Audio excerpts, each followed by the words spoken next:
Hi, welcome to my channel. It's been a long time since I posted a video, and as things go, when you put them off, the longer I put it off, the more daunting it became. But today I have something so exciting to share that I couldn't procrastinate any longer. So I recently got back from a trip to Japan, which has been on my dream list since I was a child. And one of the reasons is because of the amazing art supplies and art styles that Japan is famous for. So one of the very first things I did when I landed in Tokyo was I went to some really special art stores and I picked up some amazing goodies that I am dying to unbox and share with you today. First of all, I really think I deserve to be commended for having kept everything intact and not opened it up right away as soon as I got home. I have been itching to start with these supplies. So let me show them to you. You may notice that there's a bag here. While the bag itself is not strictly an art supply, I made the mistake of going to Japan with just a carry-on luggage and no hold luggage. Huge rookie mistake. Japan has so many cool things, and the one thing I regretted was not having suitcase space to bring stuff home in. So I had to buy a bag to bring home my art supply purchases. I popped into this really cool store called Hers, which is a very famous traditional Japanese leather crafting bag store. And I picked up this really cool leather bag to carry my art supplies home in. And if ever a bag looked like it was meant to contain art supplies, I think this one does. I got it embossed with my name. They have the whole studio at the shop and they can actually make bags for you. But I literally needed this one to bring home the extra bag of supplies that I had bought. So let's get these set up and let's unwrap them together. And as we get started, I cannot reiterate enough how hard it has been to just look at these beautiful bags and not open them up until I have filmed them. So today we will be unboxing it together and swatching everything in here together. And I really think it bears repeating that I hope you guys are proud of me for holding out this long and not just opening everything up on the plane already on the way back home.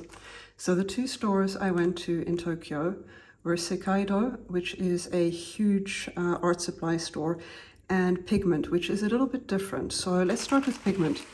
This is a traditional Japanese art store that is literally like the cathedral of pigment.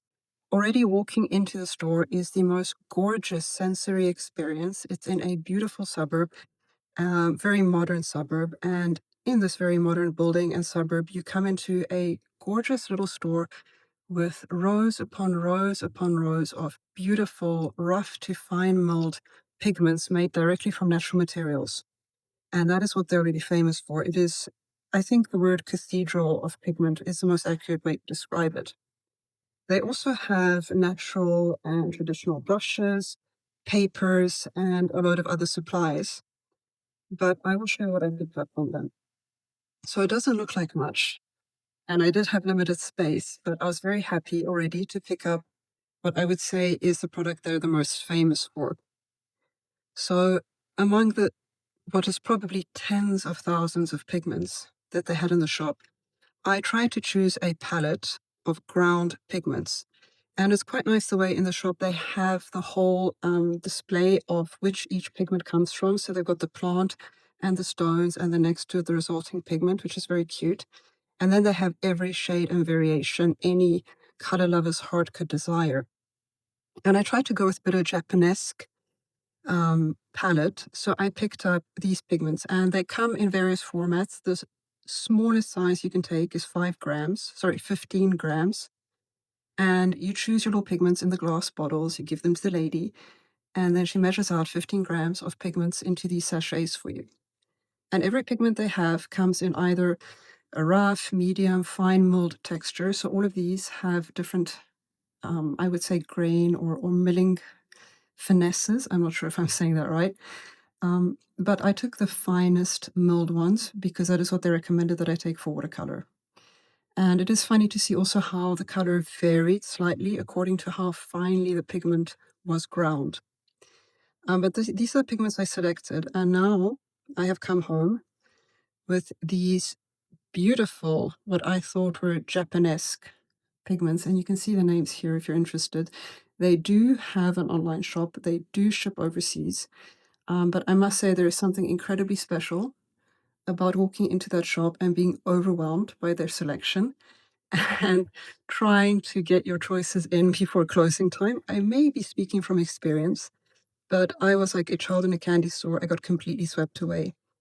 You can tell that the blues are really where it's at for me. So I've taken a stormy blue and sort of a sky lavender blue, a lovely sort of spring yellow, more of a terracotta antique rose pink, a nice muted green. This is sort of a nice sea green, mint green color, a nice deep purple shade, purple gray shade, sort of like a grayish cementish purple shade, hard to describe, and then more of like a little cherry blossom pink. And now I'm going to have to use these. So for that part, I'm actually going to have to mix these into watercolors myself. So they come as raw pigment, and you can also buy binder. I actually bought binder in the shop there. Although the lady did tell me that I could also do this with honey, but I wasn't sure of the process. So I just bought a bottle of gum arabic. She assured me that the process would be very straightforward. I haven't tried it yet, but apparently it's just a question of mixing the powder with the gum arabic until it is very finely mixed, and then just putting it out to dry. And she did say that even into that mixture, you could add a drop of honey. I'll be experimenting with this later on, not today, because I'm still waiting to receive a palette that I can actually put them into, because right now I don't have anywhere to put them if I mix them. And I also picked up this cute little masking writer, which was ultra fine. It is probably one of the finest masking fluid pens I've seen, so I wanted to give this a try. Something else I brought back from them, which is a little bit more, I would say, well-known, is a Kuretake box. So they had these lovely different sets of the Kuretake Gansai Tambi colors. I brought back the large 48 color set. It was really affordable, so it made no sense not to bring it back. I liked this one because it had some really nice pastel colors mixed in, and also 3 metallics, which looked really nice. Haven't opened this yet, and I'm really eager to get this one open and start painting with this one. So that is everything that I picked up from Pigment in Tokyo. The next day, I set aside a whole morning to go and visit another holy grail of art supplies in Tokyo, which is the Sikaido. This is quite a famous art store. It is massive. It is several floors of absolutely hedonistic stationery, paper, watercolor, gouache, ink stick, calligraphy. You think of it, you name it, they have it, joy. So here, and this is what I actually needed to buy a separate bag to bring home in because it did not fit into my carry-on luggage anymore. And already in the shop, I bought, so I already had an idea of what I wanted. I have never had markers. I've never played with markers until I attended a mixed media artist retreat with Emma Carlisle at the end of last year. And I think I may share some more about that. I may be filming a sketchbook tour of the sketchbook I completed there. And that is the first time I've ever tried markers. So when I went to Japan after that, I knew that markers were on my list, especially because it would be much more affordable. For example, brands like Copic and Tombow are much cheaper in Japan. I didn't have anything to bring them home in, so I also picked up a pencil case. We'll empty this out in a second. And then everything that didn't fit into the pencil case is sort of just lying around loose. Okay, so first of all, stationery, because I'm a stationery addict. I picked up these beautiful little Il pens. I'm not quite sure if I'm pronouncing this right, but I'm always looking for a good pen that glides smoothly, has rich ink, and is a pleasure to write with and is suitable for work. So I literally want one in every single one of my bags and workstations. So I picked up these 4 in different colors. You'll see when I swatch them that they are very dark and the colors are quite discreet. So at first glance, it might register as almost black, which makes them very work appropriate, but they still add a bit of flair and they're a little bit different. And the unique part about it is how smooth the ink is. It just glides on, it dries instantly. So these are made by Pilot, and it's, as I said, it's the Illy Milli series. I'm not quite sure if you can see that. And I took 4 colors. There's a stormy blue, a dark forest green, a deep red, and a smoky purple. I will be swatching these, and they're absolutely gorgeous. And I love the fact that there's no cap. So there's no little pieces to lose. These were lovely. I then took some recharges, or refills, I think is the better way to say it. So I just grabbed some refills, ink refills for them, because I thought this would be so much nicer than having to buy new pens. And while I was in the pen section, I was unable to walk past this Pilot Juice Paint marker in pink. I had a huge crush on the blue as well. I had very hard choices to make in terms of budget and space. So I decided to take only one, and it was this juicy pink that won, and you will see why when I swatch it. Also, walking past the paints. Now, this is not a Japanese brand, and I would not have had to buy it in Japan normally, except that it was a limited edition from Daniel Smith, which they released last year in 2025. So they released a few colors that we knew. One of them was this one called Coral Reef. I searched high and far and low and wide for this in both San Francisco when I was there last year, as well as in Paris, as well as in Switzerland. I was unable to find this anywhere in Europe, and not in the usual online stores for the countries I live in either. However, in Japan, in Sikaido, I walked right past it, and this had to go into my basket. I'm in love with this, by the way. I am obsessed with it, so you will see why. And then the paints I picked up, obviously Holbein was number 1 on my shopping list. So you'll see that I also picked up a lot of Holbein supplies here. But this is a brand that is actually completely affordable in Japan and completely exorbitantly priced when you're ordering it outside of Japan, mostly because of import fees. And a medium that I've really been obsessed with trying lately is acryl gouache. So this is like a matte acrylic paint, basically. It's meant to look like gouache, but it is not water soluble. It is water soluble when you paint, but it does not reactivate in water, if I'm explaining this correctly. So I tried to pick up, once again, a palette that I thought I would use the most. So colors that were the ones I knew I would reach for. Absolutely obsessed lately with luminous red. I did pick up last year a luminous red Holbein coloring pencil, and I realized that it has made me sketch a lot more than I usually would. Just because I had this luminous red creamy Holbein pencil, I ended up filling more pages on my sketchbook than I would normally have done, just for the joy of using the pencil. So clearly I had to pick up the paint. I also took Shell Pink, which is a nice light pink. There's also Ash Rose. We'll be swatching all of these together. Ice Green, which looks very cool. And then Ash Green and Ash Blue to finish. So we'll be swatching these together in a moment. But first, we have this big bag of goodies to get through. And this was quite embarrassing because I was actually standing at the counter with a lady and I had nowhere to pack my stuff. And she says, "Well, don't you want a pencil case?" And I said, "Damn right I do." So I ran around and found this really awesome pencil case, which literally just to the last marker fit everything I needed. It also looks pretty cool. It's a really nice size. The Tombows fit into it, which is really cool because they're kind of long. So let's start with the Tombows. These are a little bit cheaper than the Copic markers. So the Copic markers are like a professional grade, and I'll be showing you those in a second. So the Tombows are sort of cheaper, I think I'll be less precious about them. So these I bought for my traveling sketchbook. I've gotten into the habit of traveling with a sketchbook and always a little case containing a few art supplies with me. And Tombows are the addition that I wanted to add there, and I wanted to really feel free to use them and colors that I would reach for. So I've gone for things that would be light and subtle, and then I could add darker shades to it. And these are pretty much colors that I know that I am very happy to sketch with and that kind of match the style of everything else I do. So this is for my traveling set, if you're interested in the numbers. I think actually it'll be better if I show you these close up when we swatch in a moment.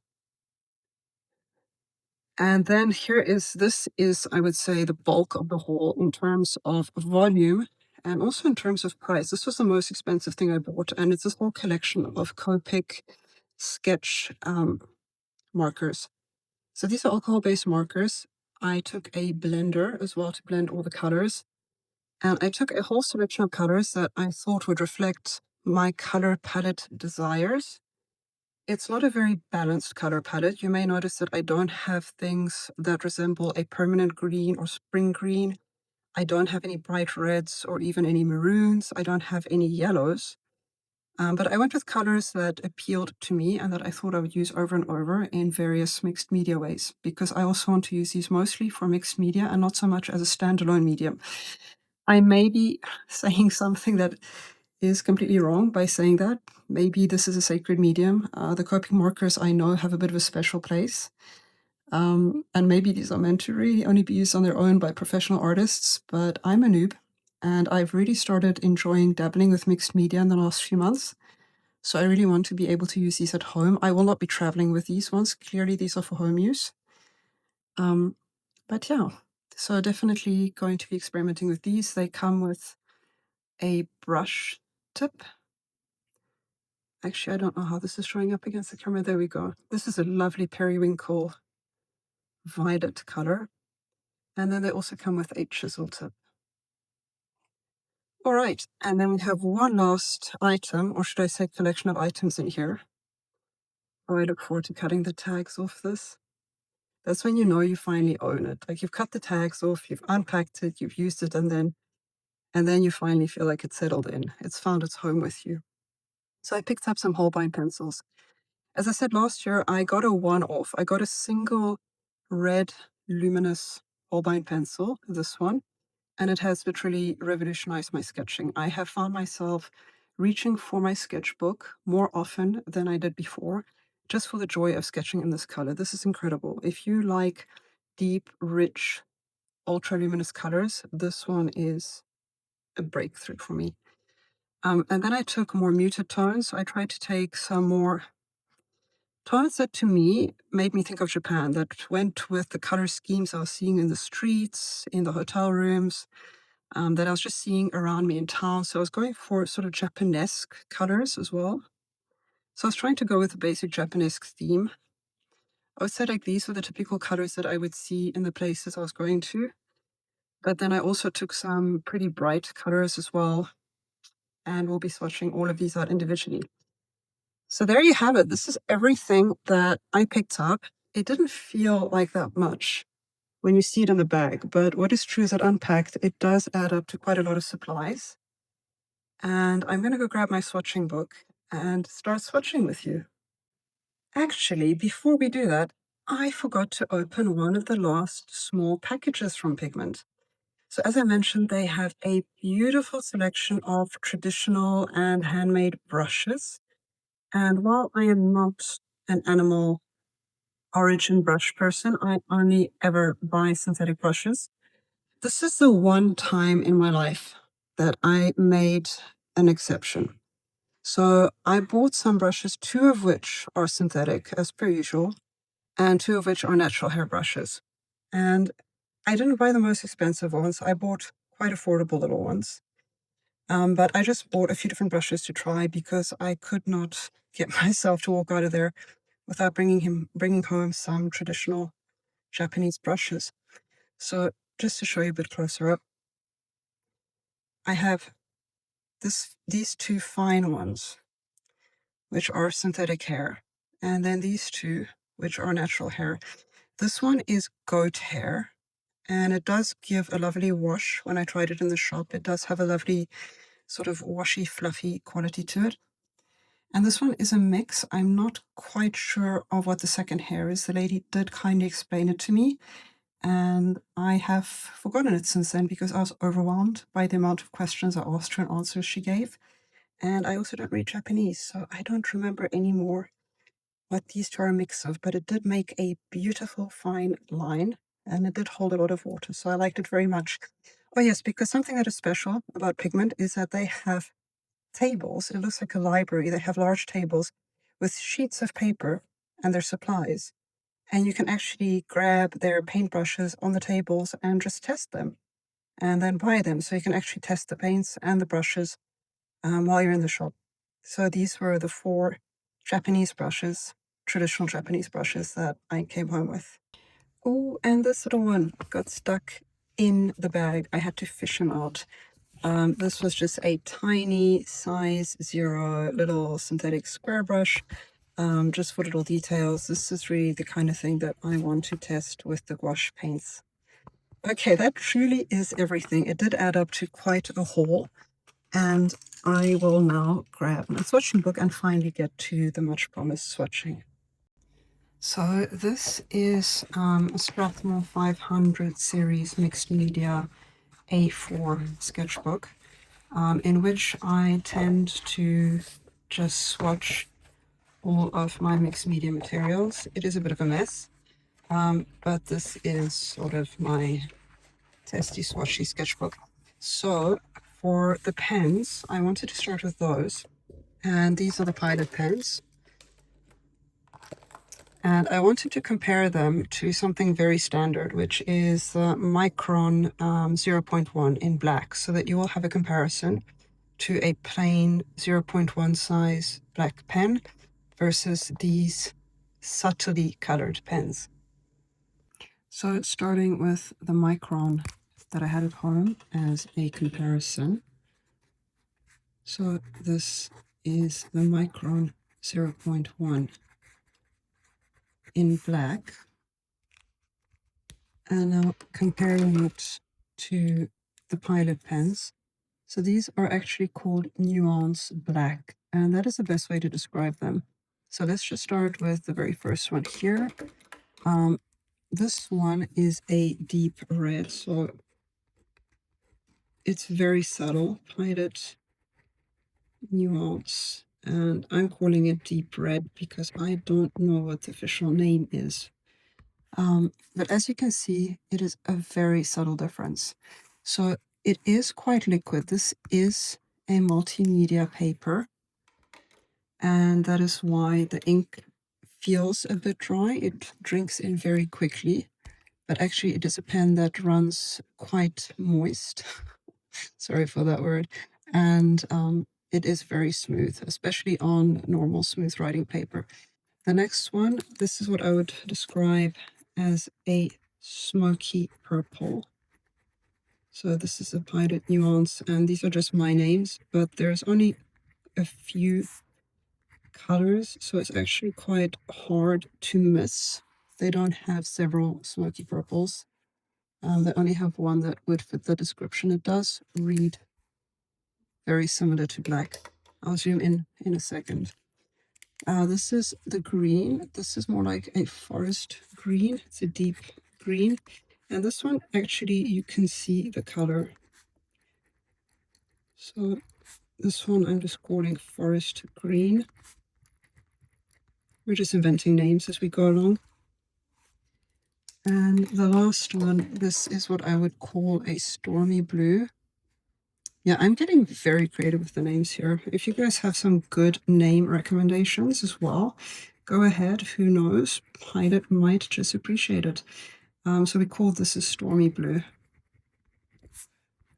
So individually, you may see that they kind of read as black. I'm actually just going to scribble with them a little bit so that you can see the colors a bit better. And I'm going to do this, hopefully, in the correct order. Yeah, that's a smoky purple. Here we have the deep red. And when you've got a large surface or larger surface, that's where you can notice a bit more of the nuance. I would say the green and the red are the ones that you can tell are colored. The other ones are much more subtle. Let me try and bring you in a little bit closer. So here we are zoomed in a little bit, and you can see that the changes in color are very subtle. Just waiting for my camera to pick this up. And it is a bit thinner than the Micron 0.1. As you can see, it does have a sharper nib. It does actually cut into the paper a little bit when you apply pressure, as I did when I was scribbling. And on their own, these shades do read as black, but they add a little bit of flair. if you're comparing them. It adds a little bit of a special touch. So the next one I'm going to show you is the Pilot Juice Paint Pen, which is deliciously juicy. I do have to get it started though, so just bear with me for a few seconds. It's brand new. I did have the luxury of testing all of these out in the store. One of the, oh, look at that, so pink. One of the good parts about Sikaido as well is that all of their pencils, crayons, markers, you can test. They have endless little swatching paper pieces everywhere, and you can test everything. Now this is a very, very luminous, opaque, full-bodied covering paint. It literally is like fluid acrylic paint in a tube, and the fluorescence on it is amazing. So this was exactly what I've always dreamt of. It's like a baby pink meets a neon pink. It's not too aggressive. It's still soft. It's still pastel. It almost has a chalky feel to it while being extremely luminous.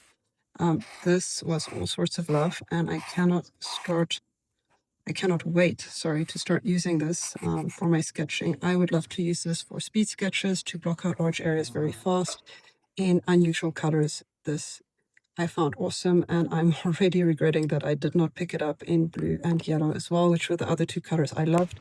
The blue in particular was just as gorgeous. So it's a really cloudy day out here today, and the light is fading fast, but I'm still going to try and finish my swatching with you guys before it gets dark. So I want to test out my Holbein acrylic paints that I picked up. I already have a box of acrylic gouache from Turner, which is a 12-piece set that I truly, truly love. I don't use it that much, but I really do enjoy it when I do take it out. These ones I'm hoping to incorporate a bit more because they're single piece and I feel less precious about popping them into my bag as a one-off when traveling. So I picked up 6 acrylic gouache colors, and then I'll also quickly swatch out the Daniel Smith new release that I picked up.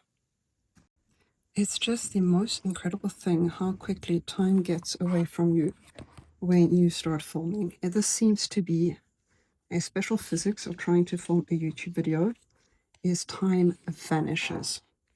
Anyway, I'm just going to quickly squeeze these out directly onto the page to try and save myself some time. And then I'll spread them out. I'll give you the references as I'm spreading them out. So the first one was the Shell Pink D011. The second one is the Ash Rose D15.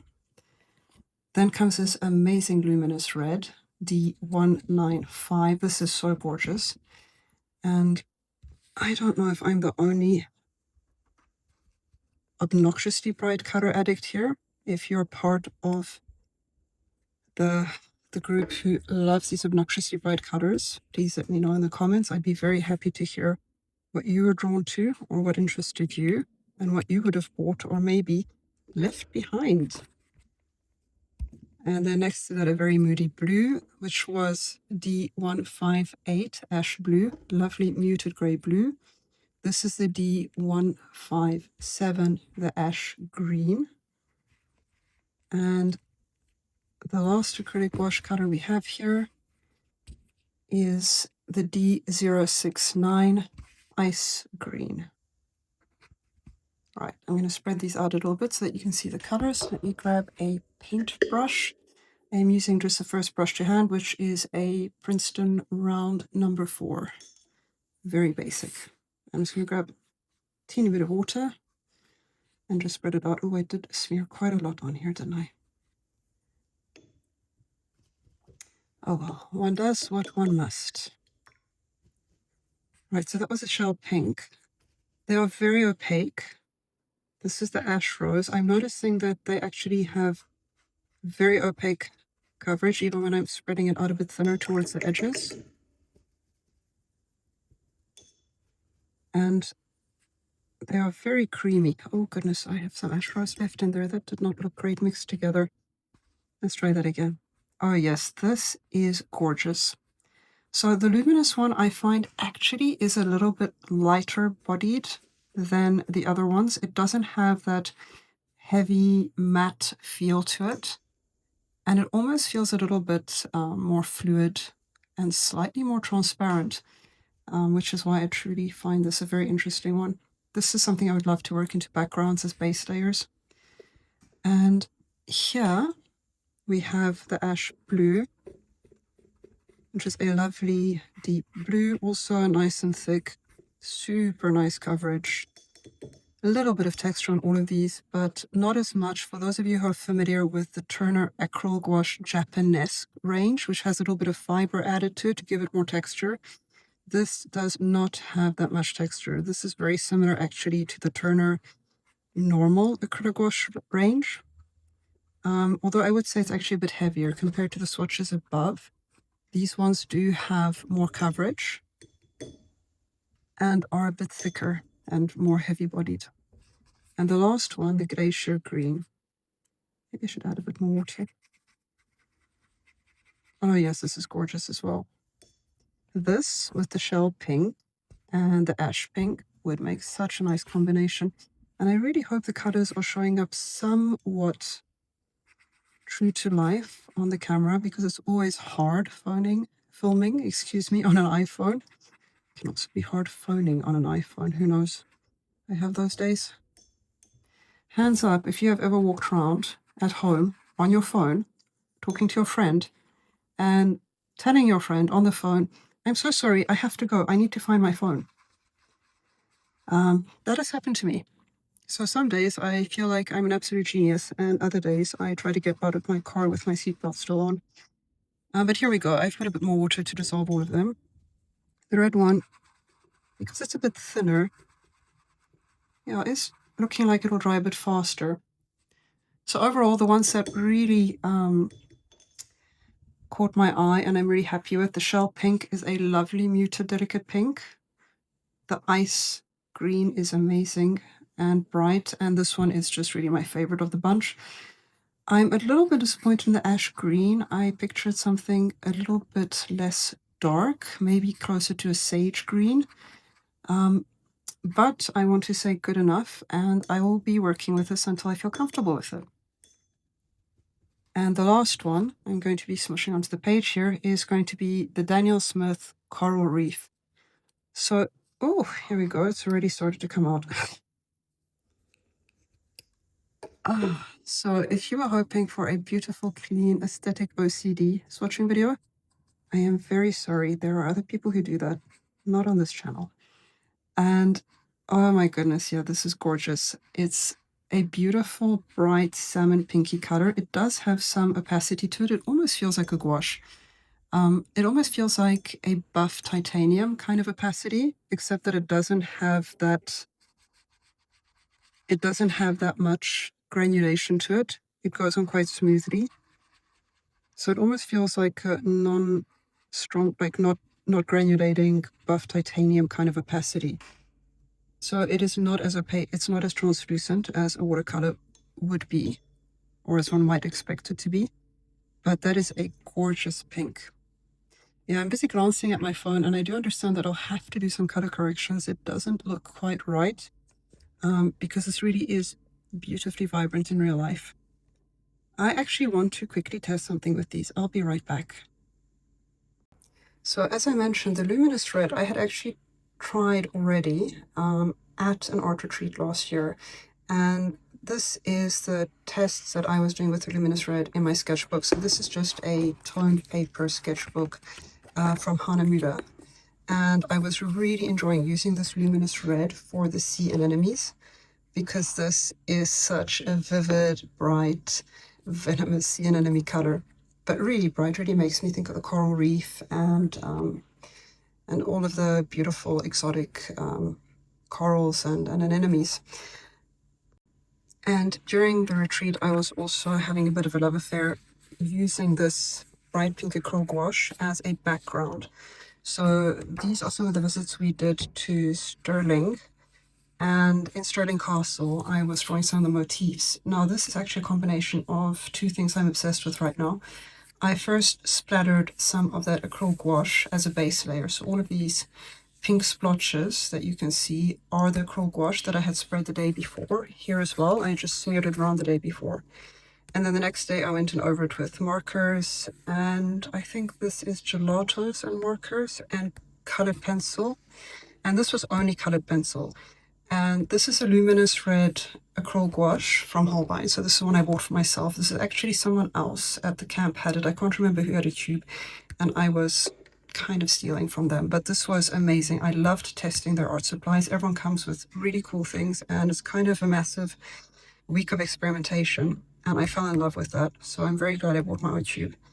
And this is the luminous red pencil that I've been raving about. And I have been loving this to bits just for drawing on its own. It's a very thick and creamy pencil, the luminous red by Holbein. And also as an underdrawing, I have loved using it as an underdrawing to just give touches in the drawings above it. So here as well, I've been using it as an underdrawing. But this is my Scotland sketchbook, which I may share in a future video. Let me know if you're interested. For now, let's continue swatching. Very quick interruption, just to show you some sketches I've made with the Coral Reef watercolor from Daniel Smith. So I've been mixing it. This is uniquely two colors. It's only the Coral Reef blending up with more and more of New Gamboge from Daniel Smith. So this is pure New Gamboge and this is pure Coral Reef. And you can see the gradient. The Coral Reef on its own is a bit opaque, whereas the New Gamboge is super transparent, as you can see. So you can get a bit of appreciation for its density, I would say, and opacity. I've also been using it mixed in with other colors, like here mixed in with a bit of moon glow on these wings. Also as a bit of a light base layer on these wings. I was just doing some various moths and also in small touches here. I have found it quite nice as a mixing color just for some highlights. So here on these crows, some of the highlighted feathers were just the Coral Reef by Daniel Smith. This actually is also only two colors. This is just the Coral Reef and the Indanthrone Blue, also by Daniel Smith. And here as well, I was experimenting with some mixes. So these are some of my greens mixed with the Coral Reef. So the Coral Reef, as you can see, even when you put it over the other paints, this was dry and I just plopped some Coral Reef over it. And it is quite opaque. It has a bit of coverage. It's not a gouache, but it definitely is more opaque than a traditional watercolor. And I was mixing it here. I was mixing it with rich green gold. And this is serpentine green, if I remember correctly. And I actually love that combination. This is only rich green gold with Coral Reef. It's only those two colors. And I just had fun mindlessly doodling a page of abstract floral doodles. And it's just those two pigments at different concentrations. I truly love the mixes they made.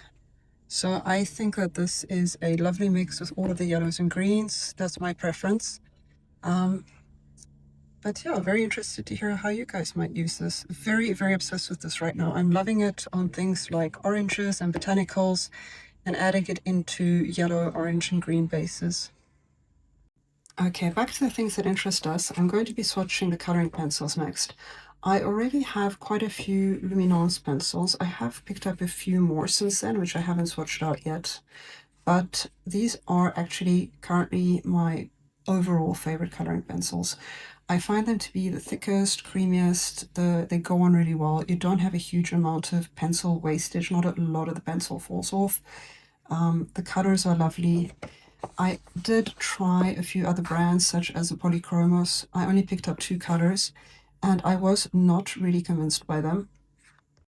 Now, clearly, when I say that, I'm a snob, because I already have luminance, and it's going to take a lot to convince me.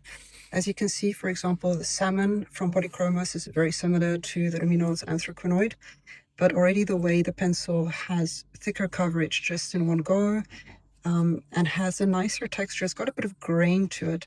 So I really still do prefer the luminance, so I will not be buying any more. So I will use this page for Holbeins instead. The Holbeins, I did try that pink one, the luminous red. I did fall in love with it.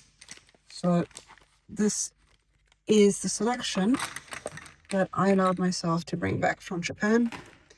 And let's start swatching these.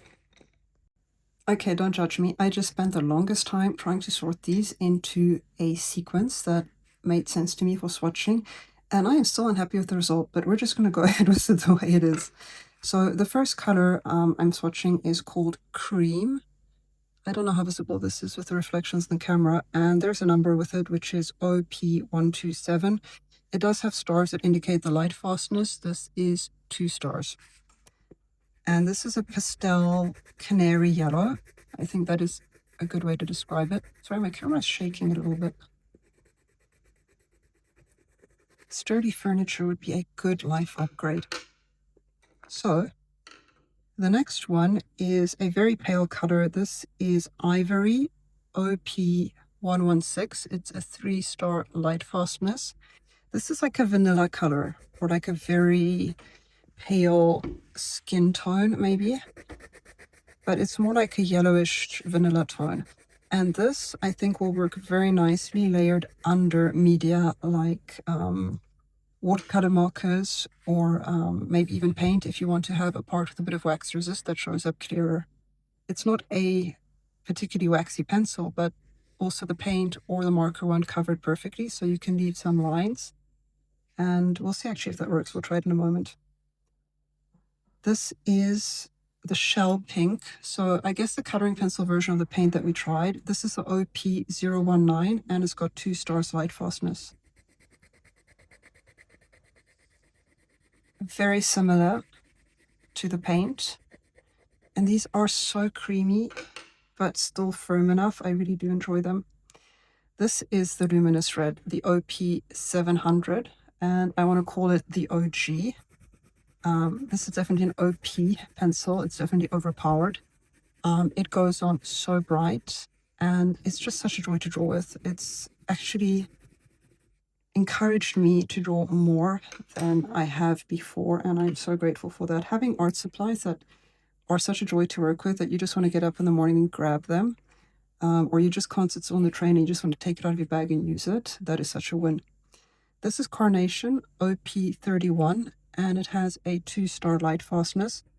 This is more like a muted raspberry pink, I think is the right way to say it. It's quite cool, it's quite muted. It's what I would maybe have called an antique rose, and that they have called Carnation. It's a bit of a dried out carnation, but it's very nice. It's a very dusty, pinky color. The next one is Mahogany OP093, and it's got a 3-star light fastness rating. This is like a burnt sienna, basically. This reads as a dark burnt sienna to me. It's got a bit of a purple undertone. It's actually quite a cool brown in terms of how orangey a burnt sienna might be, but it's a really nice shade for darkening up a red. Here we have I didn't want to start with that one. Here, let's move on to the blues. So this one is called Celadon OP277. It's a 2-star light fastness rating. And this is sort of like a mint green. It's like a greeny, bluey, icy color. Very nice. These are the kind of colors that I really enjoy sketching with, just simple little freehand sketches. And the next one is Sky Mist OP371, 2-star light fastness rating. This one is kind of like a smoky gray blue. Well, not even smoky, it's just a bit of a gray blue. It's a muted light blue. It's very, very pretty. I find this very easy to use. I find it a very, I could say very polyvalent, pleasing color. This is looking quite nice, the way these are lining up here. Little details. All right, moving on to the greens. I didn't pick up a lot of greens. This is Willow Green, OP270, and a 2-star light fastness rating. This is a very nice sort of creamy, sagey green. This is very much what I thought of as a Japanesque color. These two were very typical, and the ones above it were sort of very typical of what I was seeing in Japan in terms of color choices and color palettes. Here we have a darker green. This one is the Olive Green OP189 with a 3-star light fastness rating. I didn't care that much about the light fastness ratings when choosing my pencils because I am not creating museum piece archival works. I'm just drawing for the fun of it, so I just went for colors that pleased me and that I knew that I would reach for. So maybe some people would be unhappy about some of the light fastness ratings, But honestly, for the work I'm doing, I don't care. I just want to enjoy it. Here's a very beautiful soft gray. This is warm gray number 2. And the number is OP522 and a 2-star light fastness rating. This is just gorgeous. I mean, this is just such a soft pink tinted gray. Absolutely love that one for some soft lines and shadows. I'm more of an intermediate gray, so I tried to pick a light, intermediate, and dark gray. My 2 like softer grays are warm, so that was definitely a warm gray. Here we have warm gray number 5, which is OP525 with a 2-star light fastness rating. Also a very nice dark mousy gray.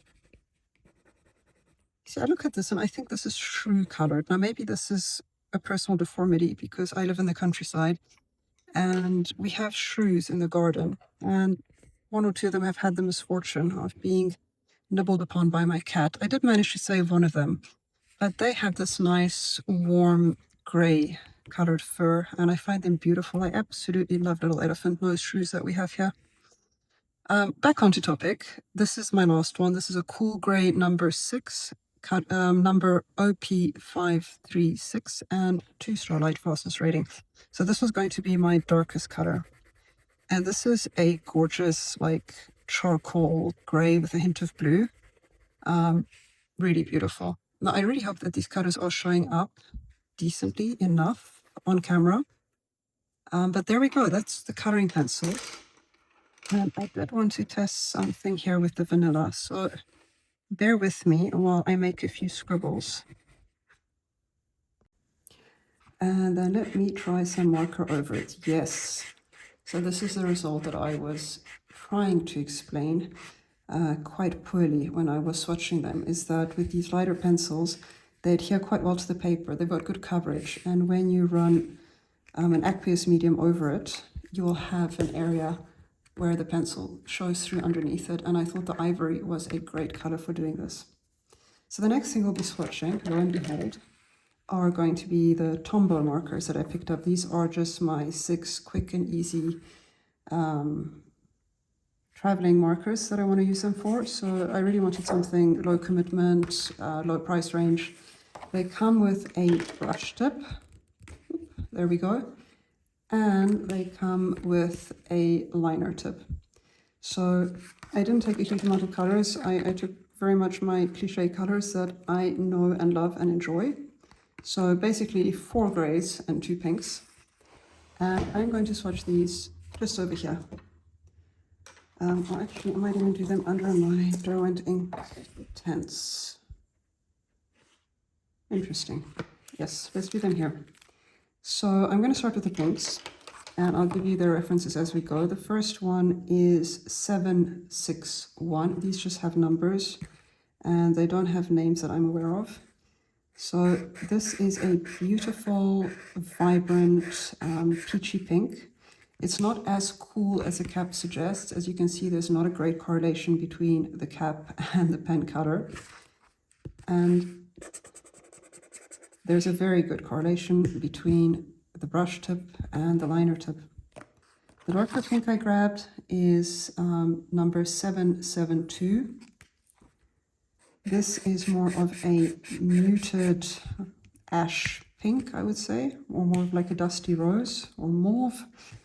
And once again, does not correlate very accurately with the cap, although it is better than the previous one.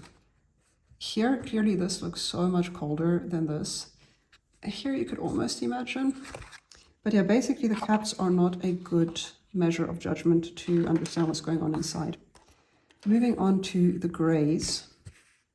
So this is the one that looks the lightest on the cap, and if I remember correctly, so this is number 89. If I remember correctly, it wasn't actually the lightest one, but the cap makes it look white. It's not. It's almost a medium gray. It's a light to mid gray. Next we have number 95, which has a darker cap, but is a lighter color on the paper. So once again, do beware when choosing your colors. If you're buying these off, if you're buying these off a website, do not expect the contents to match the caps. This one maybe matches, but this is way off. But I did love the colors. It's like a warm gray, cool, light gray. Moving on. This is a very dark, warmer gray. And I thought it matched so nicely with these. This made me think of a whole ballerina palette for some reason. This is number 55. Yeah, for some reason, this color palette with these 6 just made me think of like a Parisian ballerina. That might just be my overactive imagination. And this is a beautiful blue gray. This is a mid gray, got quite a bit of blue undertones to it, number 52. And this one was lovely. So I swatched out according to cap color, yet on the paper you can see that the cap colors were completely wrong. If I wanted to go from lightest to darkest, I would actually have done this order. But there you go for the Tombows. And we're going to move on to the final chunk, which is very big and very exciting for me, and that is a Copic marker set that I bought. I'm packing all my supplies back into the pencil case. As I said, so happy that I picked one up that just fits the Tombows. But yeah, so happy to cut this tag off and put things back into their home now. They actually live here. So excited to finally start traveling with these and using them. Okay, so I'm going to be taking at least a whole page for these. And the Copic marker stand in Sikaido, let's talk about this. That is for me where the magic and the overwhelm started. I seriously, no jokes kidding, stood in that 1 square meter of stand for over an hour. I had time. I made friends. I even met a lovely lady from Australia who'd actually come into the shop with this exhaustive swatch of Copic markers to go choose the final few colors she was missing. I made friends with her daughter. I made friends with quite a few people from quite a few different nationalities. I took my time. And this is what I came back with. And now that I look at it, of course, I feel like I'm missing about another 100 other colors. But I could not rush this. This was the process in the store that took up the most of my time.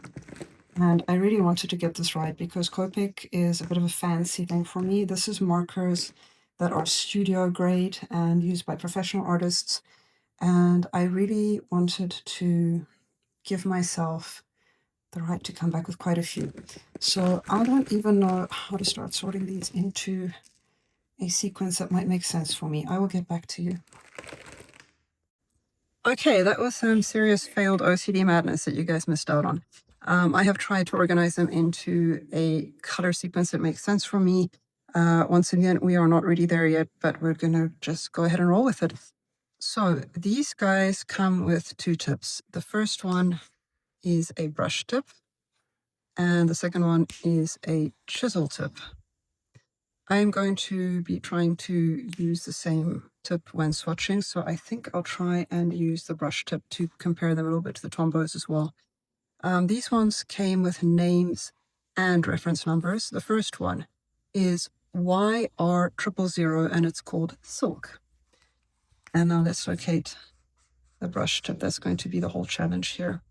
This was a very nice pale pink orange color that I could see myself using as a base layer for something like a dawn sky or a pale face. Next one is R01 pinkish vanilla. I'm not sure how this is showing up on screen. Once again, let's locate the brush tip. This is now the biggest challenge of my life.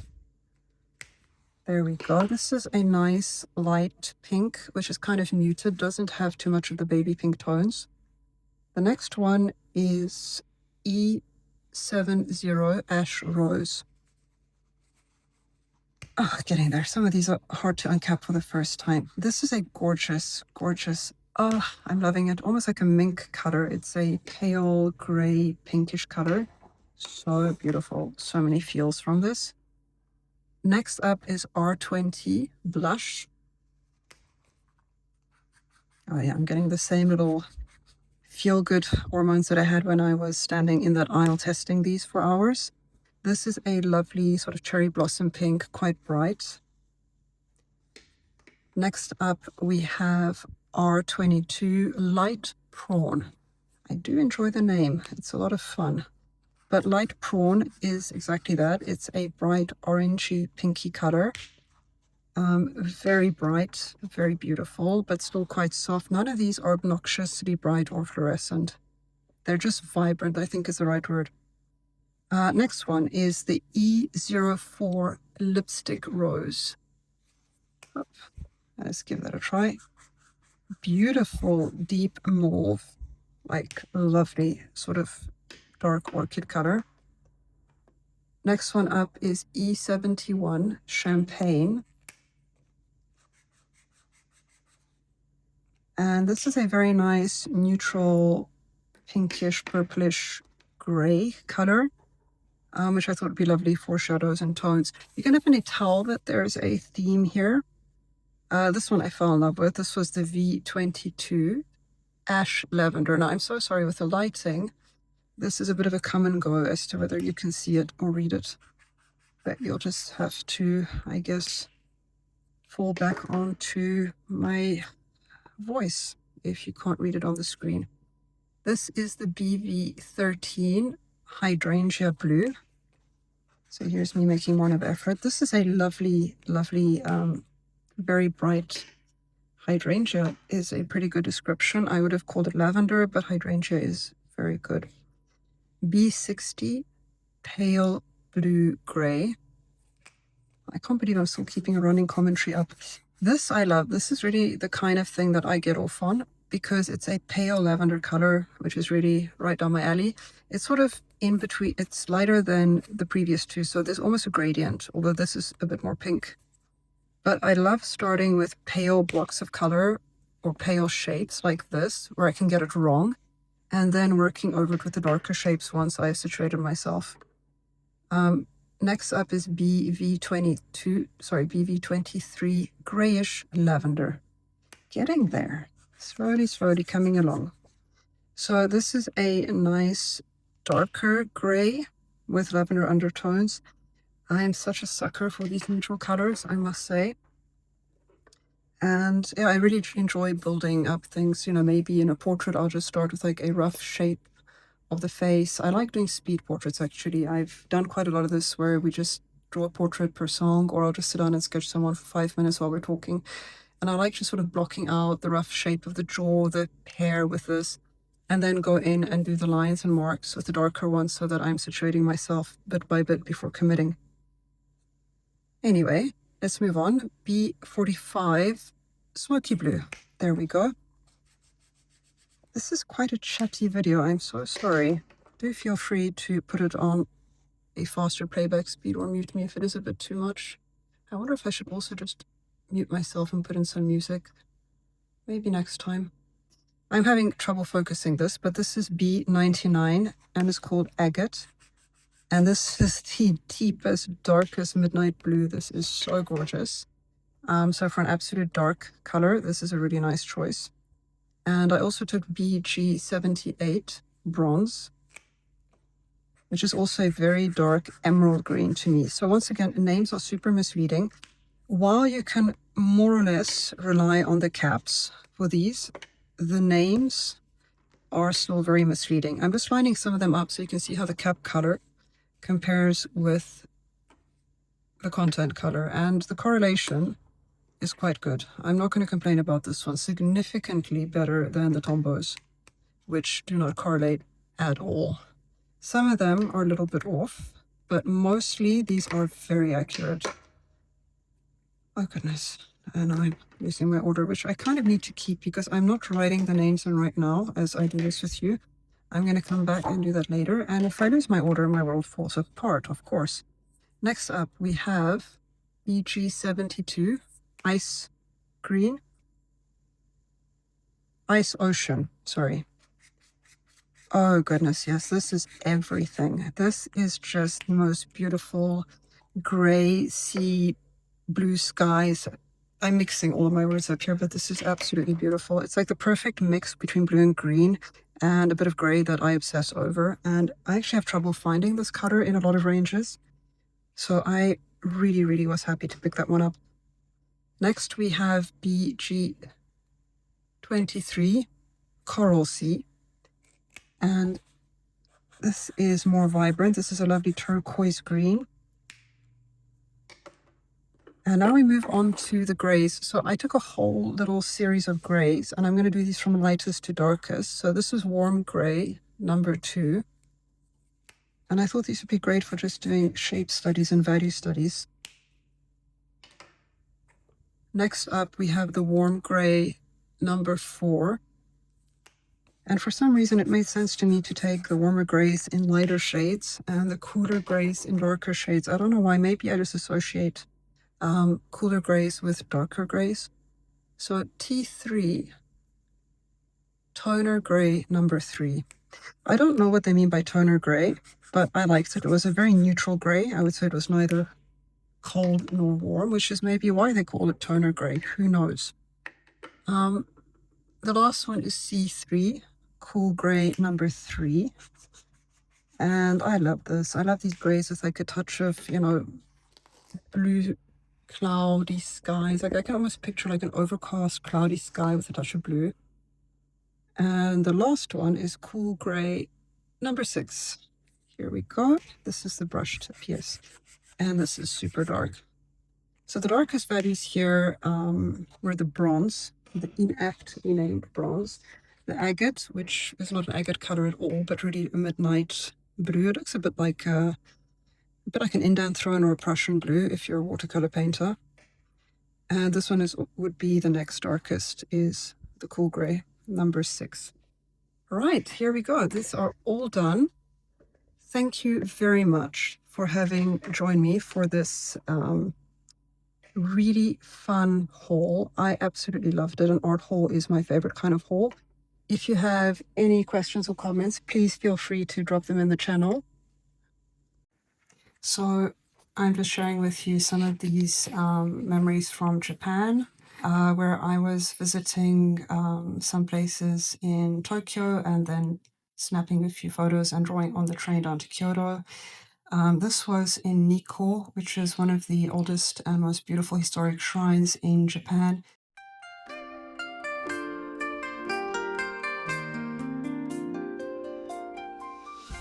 It was absolutely incredible. This was that pink pencil that I was in love with. Some more little kitsune shrines in Kyoto in the bamboo forests.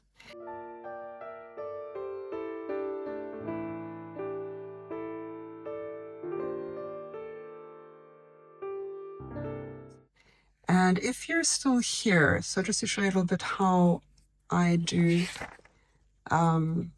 my portraits, these are really 5-minute portraits and they're very terrible. But just to show you how some of the supplies look.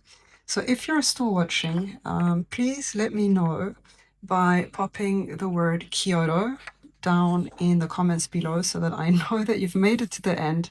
And thank you so much for joining me on this video. It's been a while.